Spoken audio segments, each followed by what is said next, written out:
So we're here today to talk about agentic AI in HR and what people are seeing out there.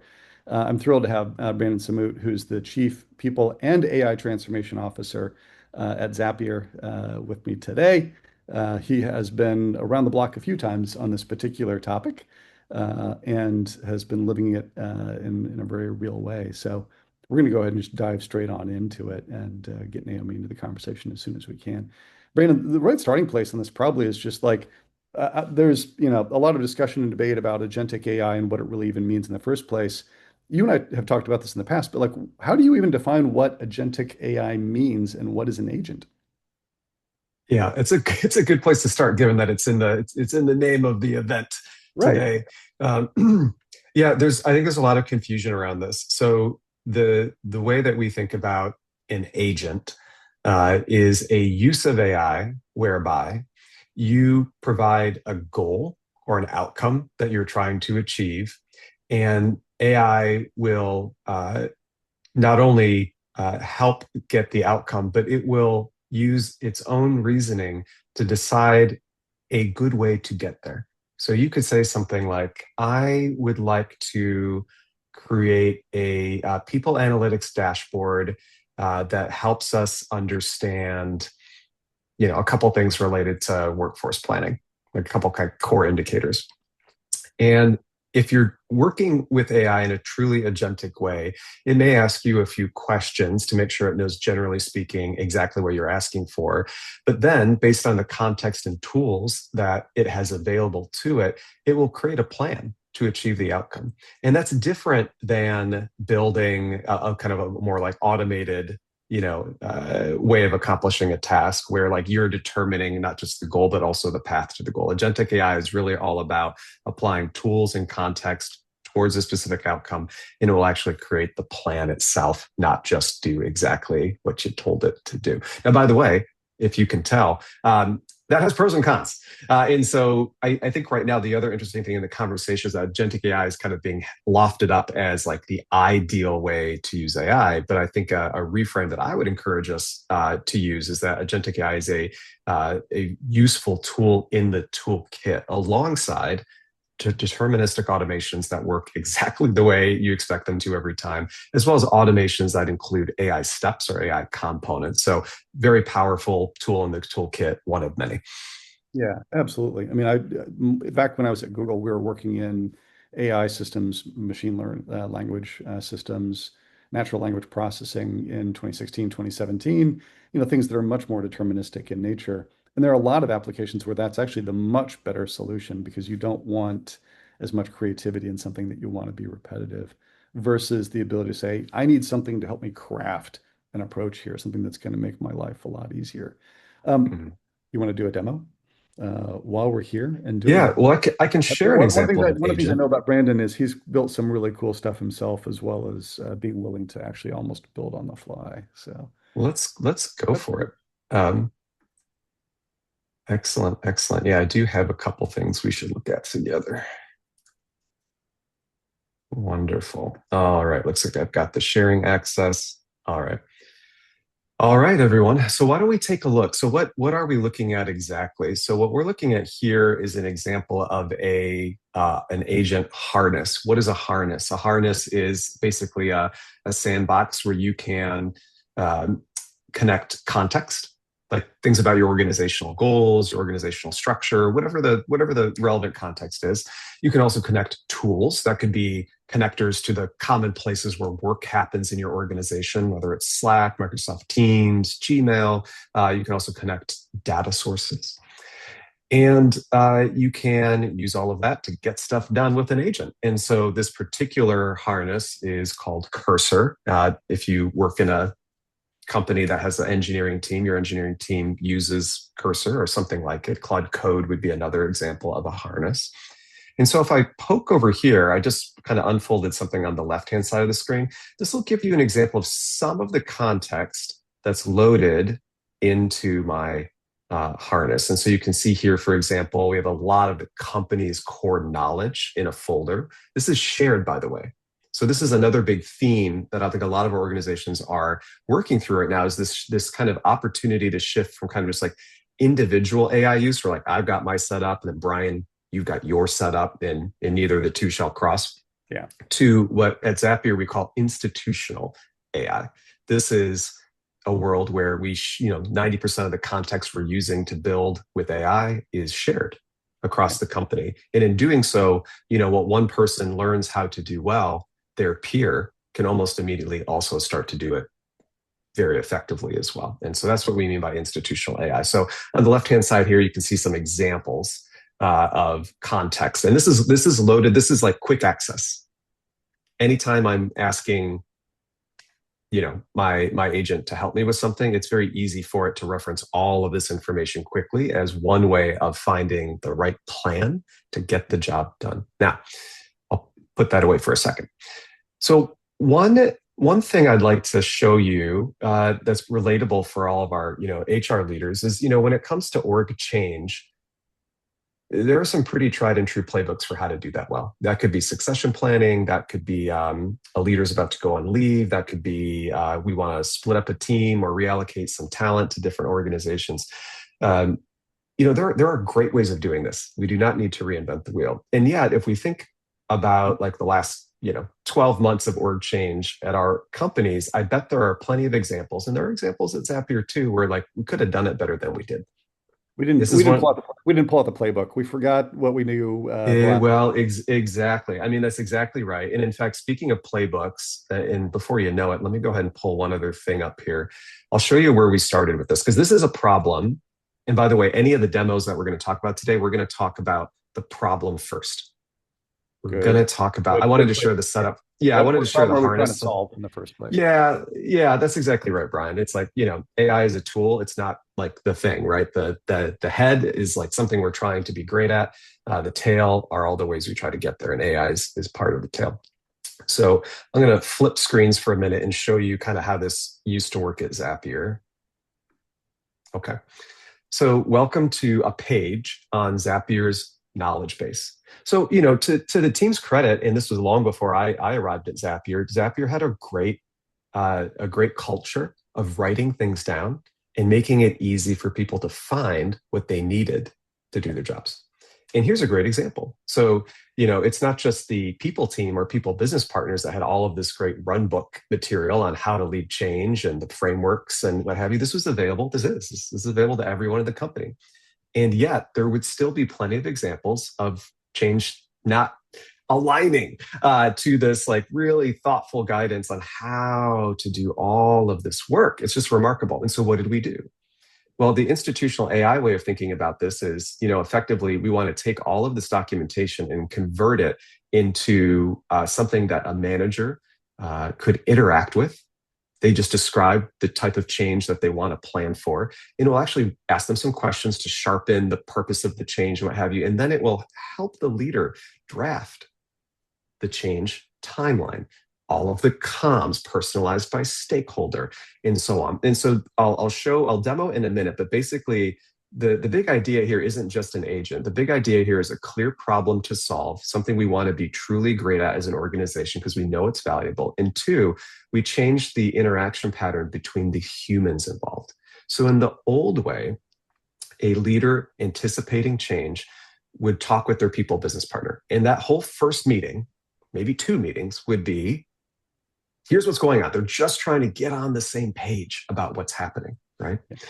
And then after that, somebody, ideally it should be the leader, but sometimes it falls on the people business partner, right? Has to draft all of that documentation, the change plan, the comms, like everything we're talking about here. It just takes a lot of time. And sometimes time is short.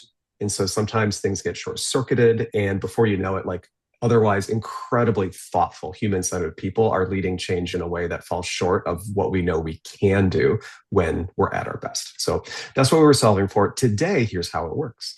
Today, and this is where we'll do the demo. So today, if you're a leader, your first stop is not your people business partner, because we have distilled a lot of this initial way of thinking, that the brilliant expertise of the people business partner, into a agent. And so why don't we take a look at that? And let's pop it over here. So now, And by the way, all of that documentation we looked at has been converted into what's called a skill. A skill is just a repeatable recipe, and this skill is also shared throughout a company. So no matter whether you're a Zapian using Claude Code or Cursor, whatever your harness is, you have this skill. And the great news is you don't even have to know it's there, right? Because the skills are loaded at that kind of essential knowledge there. All you have to do is something like this. And I'll actually use my voice input here, so you'll see it type. I'm about to go on leave for 6 months, and I'd like 2 members of my team, my head of talent and my head of people ops and total rewards, to lead the people team together. Help me craft a change plan that's super clear and make sure everyone knows exactly what to expect while I am on leave.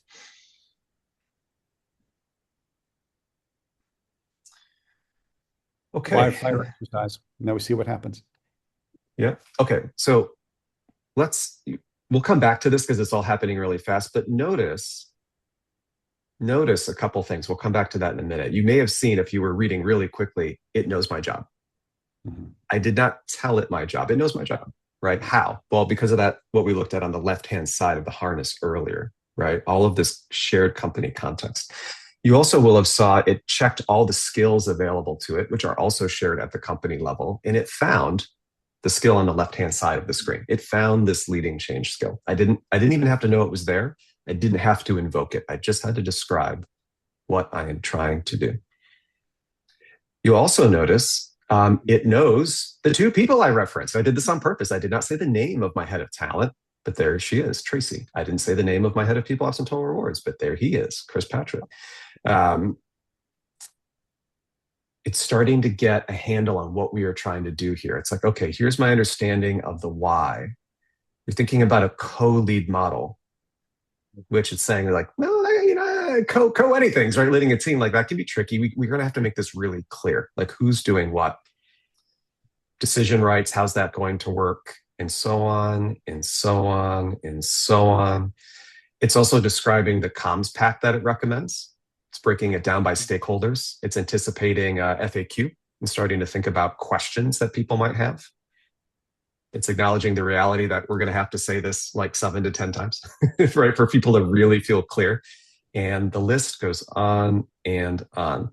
And then if I ask it to, it will create all the collateral that it's summarizing here. So this is my opportunity to check for understanding or what have you, before we create the plan. Now, what our leaders do these days is exactly what we just did here. Their next step is a meeting with their people business partner. And guess what? That meeting is going to be action-packed. It's going to be the conversation that only those 2 humans can have, right? Because the pre-read for the meeting is this output. The people business partner will read all of this. They don't have to ask all these like basic context builder questions. They know, generally speaking, what the leader is trying to do. They can nudge, they can apply their expertise to just like sharpen the thinking or what have you. They can do that right here in the same harness, right? Because they share this context. And then the other thing that the people business partner has more time for because of this new way of working is also just to check in with the leader. This is an example of where when you can automate parts of the original workflow, you make more room for the actual human experience. If I'm the PPP meeting with a version of myself around this, I have a little more space in that meeting to say like, hey, like independent of this, like, how are you feeling about your leave? Yeah. Hey, it's so interesting when you're just like trying to like create timelines and FAQs and what have you, you kind of miss the opportunity to have like a real human moment. And this makes that a little bit more straightforward. So again, this is a genuine agent. Why? Because I described a general problem. It used tools in context without me having to tell it exactly how to do it to reason a way of helping me solve the problem. That's fantastic. Great example and really detailed. I'm going to come back to a couple of the questions because some of it gets at like the range of where we are in these conversations about how much people know and understand. One of the things that's striking in the research, if you read it in the tracking, we're somewhere like 10 to 15% of organizations have deployed agents into production at all, period. Naomi, welcome, Naomi. So glad we got you through all the joys of firewalls and Zoom links and everything else. Naomi's Chief Product Officer at ADP. Really glad that you're able to join us here today. You've actually talked in the past about 2026 marks the shift towards agentic, what Brandon was just demonstrating for everybody. Love to hear about where are you and where's ADP on this journey, but also what are you hearing more broadly out there in the market about what's the range of where people are on this journey as a starting point?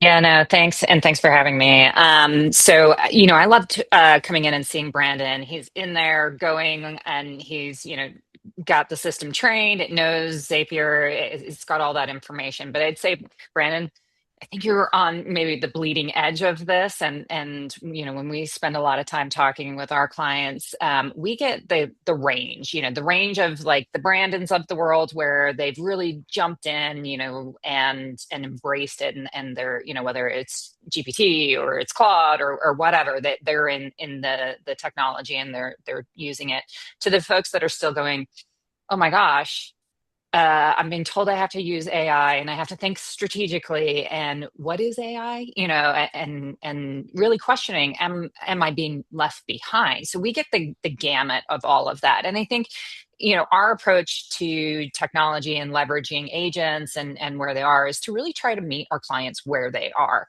So if you're maybe a smaller organization, we've got technology, you can take it right off the shelf. But if you're a larger organization or more sophisticated, or maybe a tech forward company like Brandon's, then we're then going, okay, well, we've got, MCPs, we've got the ability to customize and configure with you. So how do you want to interact? So we kind of like have to span the range. And I think like an organization as ADP, that's kind of in our best interest to try and fit every type of thing. But no matter where you are, we can solve that problem for you.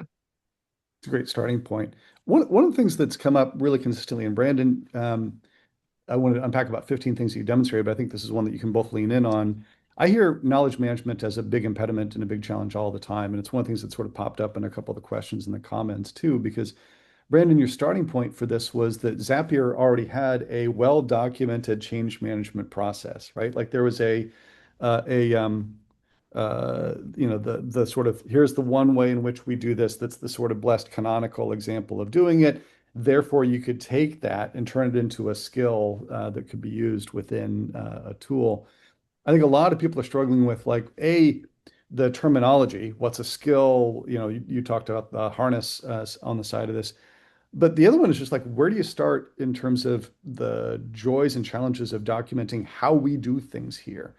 Because that's the Mhm. one that I think Zapier, because it was a remote first company, much more document driven, has an advantage in. And maybe Naomi, I'll come to you first, which is how are you seeing companies grapple with like the basics of, so much of what we do today is in various documents in various places, not documented at all, and or just unclear.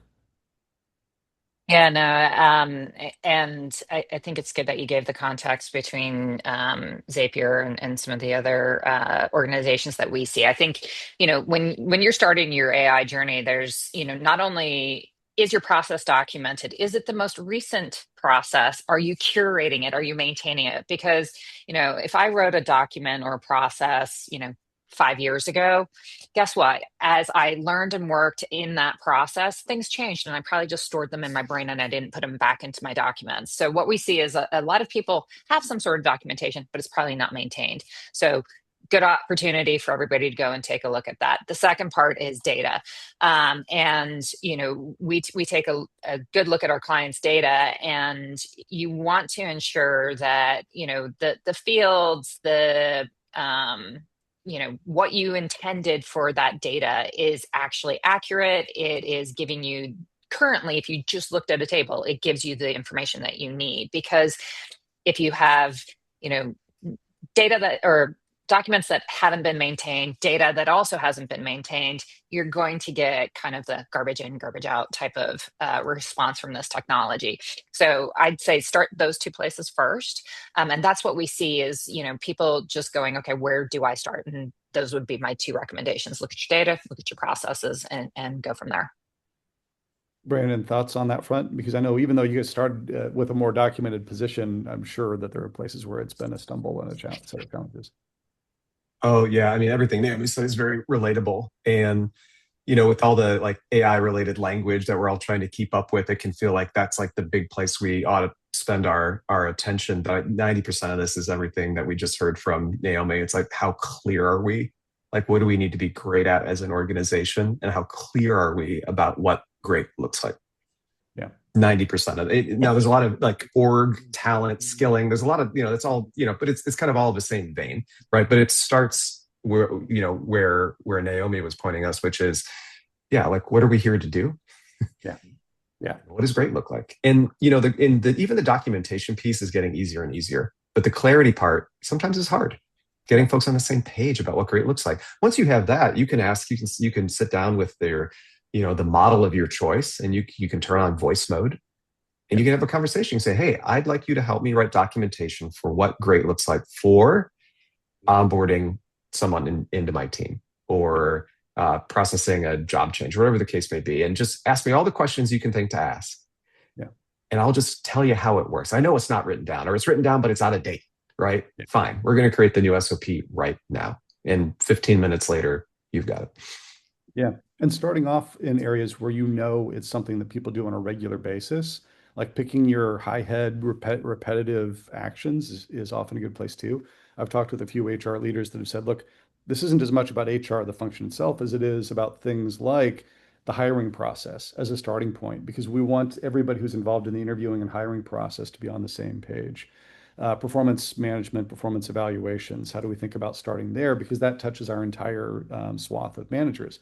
So it's an arm wrestling match over what does good look like. But once you've done it, it's something that has broad applicability across your organization as well.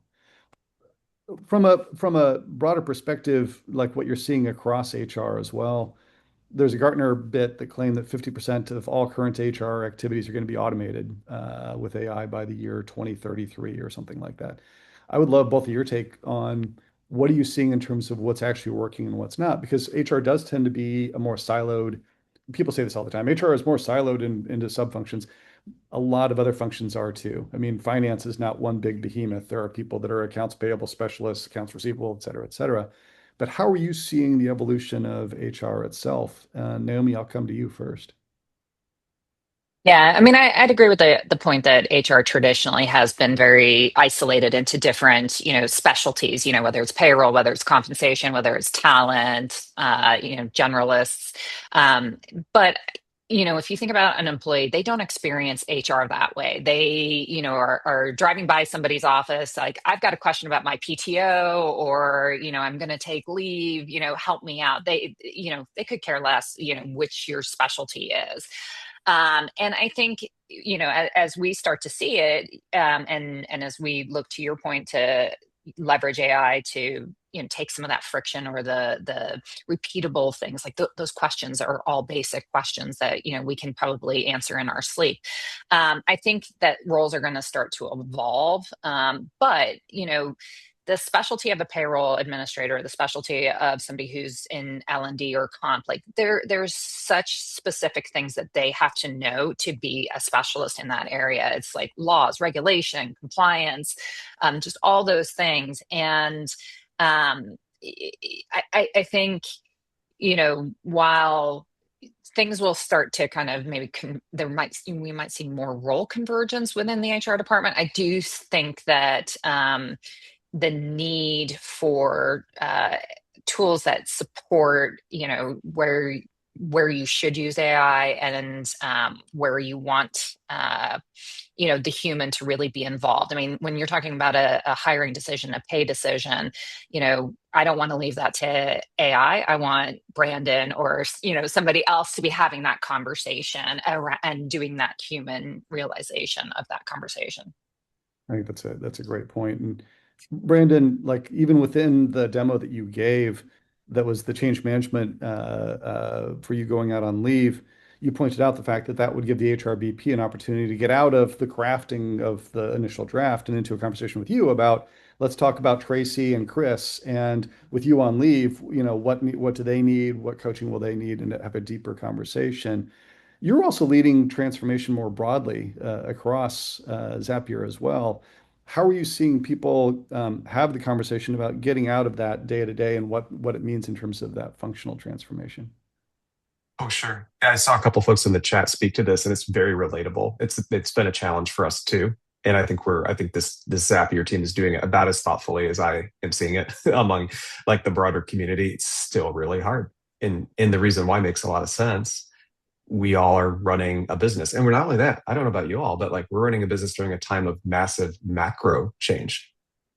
Yeah, The market for what Zapier does, for example, is exploding, but so is the competition and so is yeah, the technology. And I can imagine Naomi at ADP, like very similar opportunity. On one hand, it's really exciting, but all AI aside, like just like the pace of overall change and what we're accountable to is gobsmacking. So we have this, you know, moving target on the business we're trying to be, even independent of AI, but a lot of like conventional ways of trying to get there. And we're all trying to wayfind towards new ways of working through AI, but also lots of other methods, right?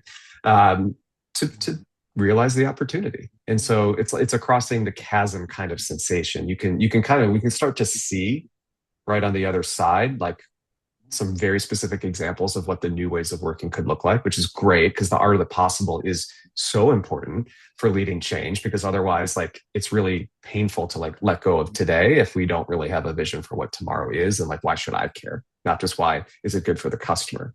Why should I personally care? yeah. So that's all very relatable. One very specific, so a couple of things that we are doing that are helping. It's not a perfect solve, but it is really helping. One, on the people team at Zapier, for example, about a year and a half ago, we did this effort. We called it Clear the Lane. And we did it at a time where we really were like, it was, we were, I call it helpfully frustrated by January-ish of 2025, we had a backlog of like ways we wanted to redesign how the work works with more automation and AI. And we're having a really hard time carving out time to make it happen. So, but I think that was actually good because this clear the lane thing I'm about to describe was hard. And I think if I had kind of invited the team in to do it together before we had this like backlog of things we really wanted to go do, I think it would have been tricky. What is Clear the Lane? Clear the Lane was an exercise where we created a shared spreadsheet and we documented, and by document, I just mean like summarized every single thing we do, every practice, every program, every, whatever the case may be, at least at a high level. And then the folks who are closest to that work, not me, not like, a senior leader on my team, the folks closest to that work, kind of the product owner for each of those things, new hire onboarding, for example, would tell us, would kind of answer to what's the opportunity to simplify here from a human effort point of view, specifically from a human effort point of view.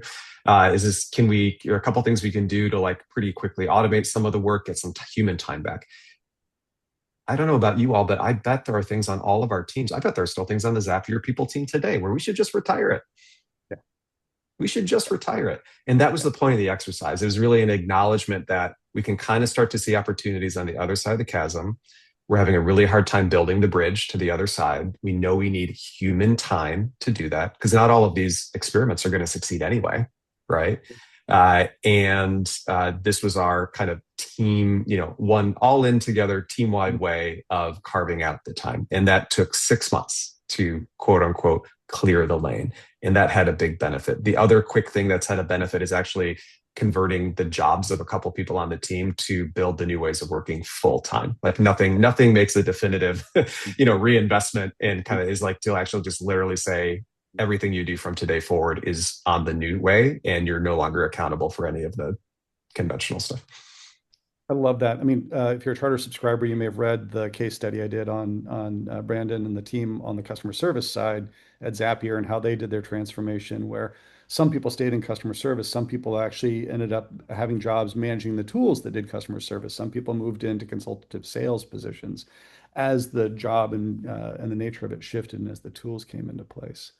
I also worked with the chief people officer last year who ended up with three whiteboards in a shared space that had like 240 some odd specific jobs and tasks that existed inside the HR organization. And part of what their mapping exercise was, and maybe this resonates with you too, Naomi, like where do you find value? Which of these things actually do our employees and our leaders value?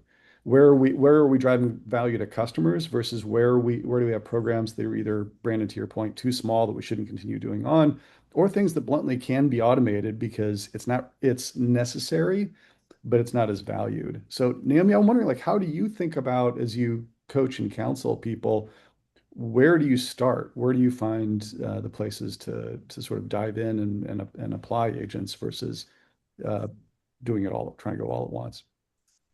Yeah, what I loved about Brandon's last answer around clear the lane is he actually does what I would recommend, which is really, we talk about systems design thinking in the technology space, and it's really like understanding and taking a step back and going, okay, like what is our entire process? What's all the thinking that is going on to get us from point A to outcome, right?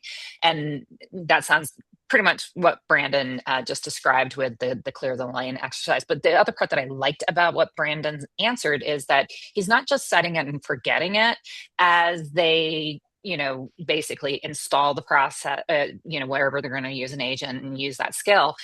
They're like continuing to iterate on it. So at ADP and how we apply systems thinking to our AI processes, we literally have sat down and we watch our clients walk through the system, what they're trying to do. We ask them, what were all the decisions? Because, Zapier versus, Pete's Pizza Shop are two different organizations, and how they think Yeah. about doing their work are very different. So we've spent a lot of time just watching the mass of our clients and go, okay, like here's where they're running into problems. So we look at, where's the biggest impact, and then also where is it more feasible to leverage AI? Because just because you can doesn't mean you should. Again, and then there was a question in the Q&A. It's like, how do you hold agents accountable? Well, if you're questioning should the agent be accountable versus you be accountable, then we have to think about it. Humans should always be accountable for the decisions that agents are making. You should always be in that loop. And, that's what we've really thought about in terms of how do we drive outcomes, impact, feasibility, and should we put an agent in that place? And those are, I think, is how, well, that is how we're thinking about it here at ADP. So, But imagine too, maybe like one of the things that I've seen, like part of what Brandon's describing was a pause. It was the fact that the team was willing to step back and put time into the reconsideration. That's at least one of the places where I see a lot of someone is in the Q&A, people are asking about like failure modes, like what are mistakes that you're seeing made. One of them is not giving people the time and space to actually do the step back, the experimentation, the training, but also the step back to say what actually matters here. I don't know if you've got best practices from an approach perspective or even other challenges that you've seen people stumble over. yeah, I mean, I go back to the point of, everybody's been told they have, there's this immense pressure to like use AI, be strategic, be on it, like, but you actually have to take a step back. And I love that's what Brandon and his team have done is they took a step back and said, okay, what are we trying to do? If you don't know what outcome you're trying to drive, AI is not going to help you because you're just going to, automate the process that you already do. Just maybe it's a little slicker. So I think when you take a step back, if you're trying to drive like better employee engagement, or you're trying to get all those drive by your offices to stop, that those are outcomes that you're trying to drive, and you keep working on that until whatever outcome you're trying to achieve is actually solved. So take the time, do the work. It's not, you can just, like I'm a mom. I think about band-aids, my kid gets a boo-boo. I just, you just want to put a band-aid over it. And I think a lot of organizations are thinking about AI that way. It's just going to be this band-aid. It's just going to help us. But it doesn't take away from proper thinking around how do you solve problems. And that's actually what we're all trying to do is solve problems. Yeah. Yeah. And Brandon, you said this earlier on too when you're starting the demo, which is what problem you're trying to solve is the right starting point for this, as opposed to I'm going to try to apply this technology. You Yes. like there's a discussion and debate a bit in the chat and then it persists all over the place around do you automate the processes that exist, or do you try to take a more AI native approach? I can't remember if you were in the forum session where we talked about this. A company that's a decade old can't be an AI native. Maybe you can be AI born again or something like that. But like, how have you counseled people? Because you literally can't do it all at once. But I know at Zapier, you're trying to transform the whole organization. Where do you decide to sort of take a step back and completely redesign things versus maybe do some automation versus just let's let that be for now. We'll come back to it later. Okay, that's a great question. The best definition of strategy I've ever heard, because it's so simple and sticky, is that, strategy is choices. Yeah. And that's kind of what you're speaking to with the question, right, Brian? Like strategy. And so you think about like, what is my team's AI strategy? What is our company's AI strategy? It's really a game of choices. And choices also implies prioritization. And this is where it comes back to, what we heard from Naomi, which is like, hey, we can't do all things at once as a company. We can't do all things at once as a people team. So it's just like, do we understand what we are trying to do well enough that we can make choices about, let's say, the 2 or 3 first or next places where we think we can redesign how the work works?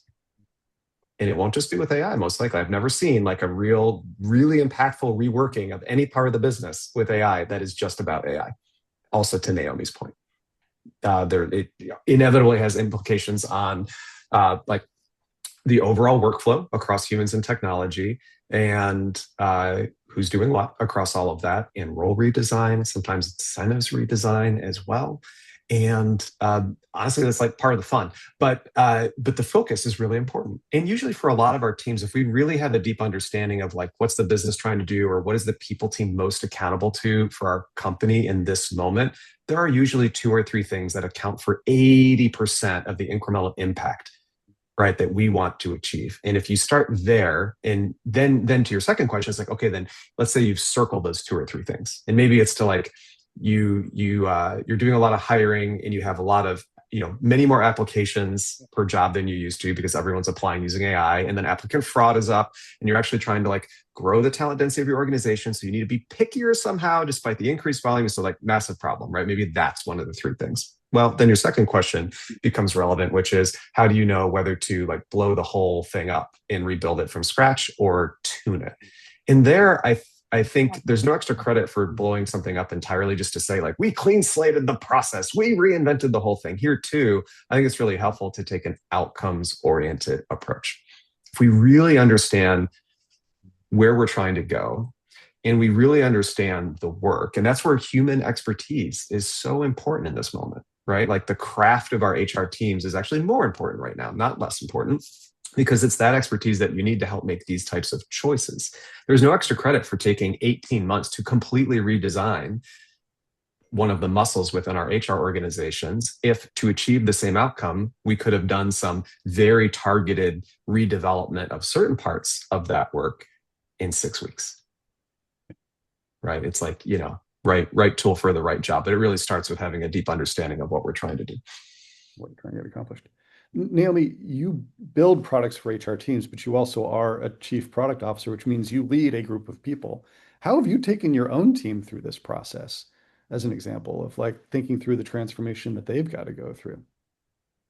Yeah, and I'd say we're no different than what Brandon's been doing with his team. Is we actually sat down with a Miro board and we documented the jobs to be done. So we take a systems design thinking approach. So literally from the time that you have a product idea to the time that it is sitting with a customer in their hands and they can use it, we said, okay, what are all of the things that a product person does, and like what are all the sources of data that we leverage, and how could we do that? And we took a very distinct look at what we do. Now my team is they're specialists, so these are people who have a deep understanding of HR processes, of payroll processes, of comp processes. So applying kind of what I said earlier in terms of where's the biggest impact for my team. So some of the really repeatable work that you can give to an agent, we have decided to leverage that, but it's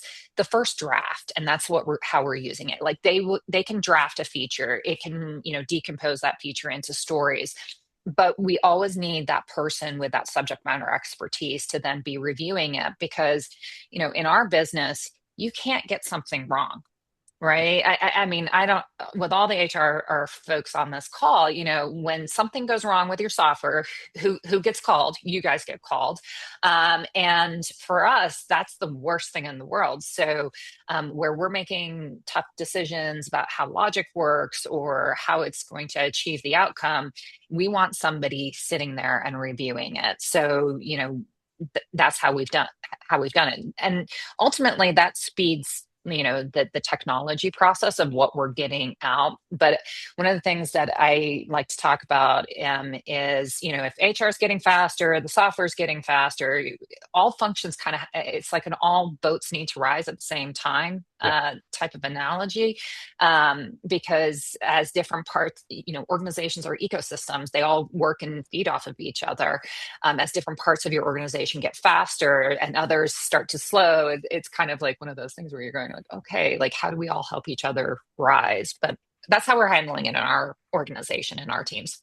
Yeah, I'm seeing that really broadly, and I'm sure Brandon, you are too. Like, especially in product development organizations, engineering, which used to be the bottleneck. Like classically, it was I don't have enough developers, I can never have enough developers.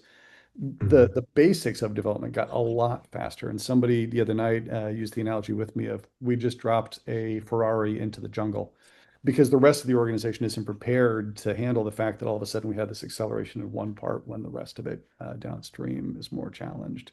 So I think there's a big set of shifts that are going on there. Brandon, you've talked a little bit too, and we've been in conversations about, and there's a couple of questions about how do you actually measure progress as well from a, is it you guys are my classic example of 97% adoption, and yet that means we're 10% of the way there. How are you thinking about how you measure progress at this point? Like a lot of things, there are input metrics and output metrics. Input metrics are things like how many folks are using the AI tools of your choice on a daily, weekly basis. It could be, frequency or percent of a team that's using a specific new way of working. Could be like or activating a certain skill, like like leading change skill we looked at earlier. Those are all inputs, though, right? And so those are like useful leading indicators of adoption, but adoption is an impact. But the good news is impact should be grounded in the things that our organizations already care about. So the impact metrics or the outcomes from, thoughtful use of AI in work should be the things we already care about. Now, by the way, in organizations where there is a lack of clarity on what the goals are or what excellence looks like, this is a problem. But it was a problem before AI too. It's just more conspicuous now, right? Like if on a sales team or on a recruiting team or a product team or a support team, like we didn't have like really well understood or clear metrics for success. Well, that comes back and bites us now too, right? Because any use of AI to like rework the work is unanchored from an outcome metric. The good news is many organizations do have reasonable clarity on these things. And so you think about like, how do we know what success looks like through the use of AI in customer support? I ask, what are the success metrics in customer support? And folks will say things like, well, it's how quickly we answer customers' questions, and it's how well we answer customers' questions. And then it's also how cost effectively we answer customers' questions. I'm like, great. Those are three super clear, easy to measure value metrics that your team already knows and cares about. So now we're just asking, like, how can we rework the work in part with help from AI to move the needle on those metrics? At Zapier, we have an impact framework that's three parts. We call it efficiency, quality, and employee experience. And when we're redesigning how the work works, we insist that we spec the path there, the plan to do that, to create measurable improvement in all three areas. So it's not just saving time or money. It's also improving the quality of the work, which could be improving like customer satisfaction for those tickets, for example. It could be product reliability is another quality metric. But then the third one's really important. This one, I'm like, this is not my idea. This is the team's idea. I'm so proud of the team for like going there. The third leg of the stool for the impact framework at Zapier for AI impact is employee experience. Because if we're going to improve the efficiency of the work and the quality of the work, we're probably doing some rework of the things that the humans are doing. And if we're doing that redesign piece as well, we better darn well make the resulting jobs for people better jobs. And, we will not have uniform success in doing all of those things every time we go out to make the work better. But I think for all of us, like it will not be the case, for example, that employee experience will naturally end up being better as a result of these redesigns if we do not set out to try to make it so. And in the rare cases where it happens by accident, it will be an accident. Yeah. There's a pileup of research that's showing up on a regular basis now saying that the issue of employees actually being positively engaged and supported through this transition is a really huge determinant of the second thing that you got at in that, which is, yeah, there's the efficiency game that so many people talk about. Almost nobody, unfortunately, in the press talks about employee experience and happiness, but that impacts the quality side of things. So whether it's the AI brain fry issue, whether it's putting AI agents on your org chart and treating them as humans, what happens is you divorce the technology from accountability, and then mistakes start to crop up, and not small ones, like ones that actually end up impacting your business. Naomi, I think you were getting at that in a lot of ways with like the need for expertise as you do it. I'm sure that you guys have thought about this too in terms of like how do you instill and make sure that that accountability continues to be there. Yeah, for us, and there are a couple of things that Brandon said that I really appreciate. In my industry or in the tech industry in general, and Brian, I talked about this last week, but the concept of token maxing, and like that's just the wrong metric. It's just the wrong metric to start with. So I love, Brandon, that you said it's like, well, what outcome are you trying to achieve, and how are we thinking about, not only does the employee experience it in a positive way? Do they feel supported through that? Were they able to make a quality decision, and were they really, at the end of the day, able to do the right thing for the client as well as your organization? And I think those things are immensely important. And for us, like, I think what that also stresses is you have a governance framework installed within your process. You're thinking about security. You're thinking about how data is managed and leveraged. You're thinking about where is the right place to implement AI in the process. I think if you aren't thinking about those things, you might want to reconsider and take a pause and go, how are we thinking about those things? Because I don't know about you, but if I'm up for a promotion and AI was the one that made the decision on the fact that I didn't get the promotion, I'm going to be a pretty annoyed employee by that point in time. So, we think about where are the moments that truly matter that you should have somebody making that decision. And I think also too, as HR folks, we can't ignore the fact that the laws and regulations are changing so quickly on this, and where AI can actually be leveraged. So it's also, that will in some ways, shape and form dictate where AI can play in the space. But I think if you think about the true moments that matter, interviewing with somebody, I don't want to sit there and just be talking with a bot while I'm doing my pre-screening interview. Like those are opportunities to engage with people, because you do get a lot more context, and it's a more human experience. And I think those are the things we should be thinking about as we're thinking about how do we deploy it within our organizations. There's going to be disproportionate value to human interaction, I think, as we go forward, knowing that something that's is human crafted, human touched, will actually go up in value. I think one of the things that we need to be careful about is who we take our cues from. In the Q&A, someone asked about Meta's move to track employees' keyboard and mouse activity.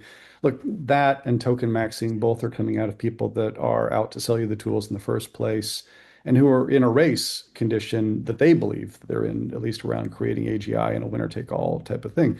They are doing things that may not serve them long-term either. And if you're not in that race, you got to be really careful. Brandon, you were one of the first people to talk about the cost of all these systems in the Wall Street Journal a couple of weeks back, because token maxing can get you some really big bills really quickly. Uber's CTO, by the month of April, had already burned through his 2026 budget in its entirety around AI. So how are you thinking about the underlying cost of all these capabilities? Well, I'll tell you one thing. It's a great product opportunity because it's fantastic, and expect in Zapier's products to see before you know it the ability to turn on coaching, right? So companies are going to go different ways with this. Like some are installing like caps. Yeah, at Zapier, we're not doing caps. We want our people in the flow of their work with AI to be coached up, right? Like, cool thing you're working on there. You're using Opus. So for those that aren't familiar, Opus 4.7 is the most powerful and by a mile most expensive Claude model. Yeah. It's useful for very specific coding tasks, and for pretty much everything else, they have other very capable and much less expensive models. A lot of people don't know that, right? And so you can coach up employees in the flow of work. Another thing you could do, and you'll see this in Zapier's products before you know it, is actually automated swapping of models. Just looking at what you're doing, and the company or the team can kind of say, hey, in general, like, I'm indexing a little bit more for cost here, even if it takes a little longer. Other teams might say, I'll pay through the roof. I need it fast. I need it now. Whatever the case may be, teams and companies would control that, and then it would automatically do that, right? So there are different, from a flow of work and like human learning point of view, there are different ways to think about this. But the place we're not going in our own organization is some type of hard gating, because that really requires us to be a lot smarter than we think we are about where the value is and what people ought to be building and what have you. And so we're really curious about these other methods. The cost issue, though, is very real. I mean, we are spending three pennies of every dollar our company spends is on compute. That doesn't include the tools. That's just the compute. That's just compute. Yeah, that's massive. Naomi, I know that you all think about governance a lot across both costs and ethical issues. How do you make sure that things are accurate? What's your approach in this space? Yeah, so from the moment someone comes up with an idea of where they might want to use AI, we go through a very intensive process. I mean, we have 1.1 million clients in our database. So we've got the world's largest HCM data space. We do not take, anything that we're going to do with the data that we have access to lightly. So from the moment that I say, hey, I want to do this, I've got security, I've got legal, I've got compliance, I've got our chief data office. They're all involved in going like, should you use it? Is this the place where, is this the moment? And, if it goes through that process, as we actually do our entire development life cycle, and which is also changing as we go, there are multiple checks with those teams to make sure that everything that we are doing is in the best position for our clients, so that when they take AI solutions from ADP, that they know that we've very carefully curated the solution for them. And we've been very thoughtful about where AI will do the job versus where we are expecting them to make the final decision. A great example is in payroll. We spend a lot of time understanding the payroll process. And one of the things that we see payroll practitioners spending a ton of time on is resolution of anomalies. Now, I also want to underscore where our client, I started earlier and saying, we've got clients that are going like, I don't even know where to start, versus, the Brandons of the world who are already well on the journey. We can literally, we've already built it where the technology can just, resolve any anomaly with the payroll. However, when we started to, pilot that with our clients, they were like, whoa, whoa, whoa, whoa, whoa. Nope, you're moving my cheese too fast. Can't do that. So we actually had to take a step back and then kind of like redo the process to make sure that our clients always can look at what we're suggesting or recommending that they're doing. And if they feel comfortable, then they can say, yeah, go ahead and make that change for me. But, this goes to our thought process of like meeting people where they are. What we have is clients that, yes, want us to completely automate that process, and others that are just like, no, I really want to kind of have that end all control. And there might be SOX compliance issues with that too, that they want to make sure it's very auditable from that perspective. So that's how we think about it. Fantastic. So we're going to get close to the close here, but I want to pick up one question from the audience before we do, for sure. What's the one thing that we as HR leaders should be doing in the next 90 days to get our teams, our data, our processes ready for agentic systems? What's the thing we should stop doing because it won't matter in 2 years? So this is back to like, I'm at the beginning phases of this. Where do you want me to start, and what should I stop doing in order to afford myself the space and time to figure this out? Yeah. So on the start, the first thing that came to mind is something that Naomi and I have been talking about in this conversation, which is just make sure you have a really strong foundation. And what I mean by that is it's actually not even about the data yet. What I just mean is like clarity. What is the highest calling of our people team to our company in this moment?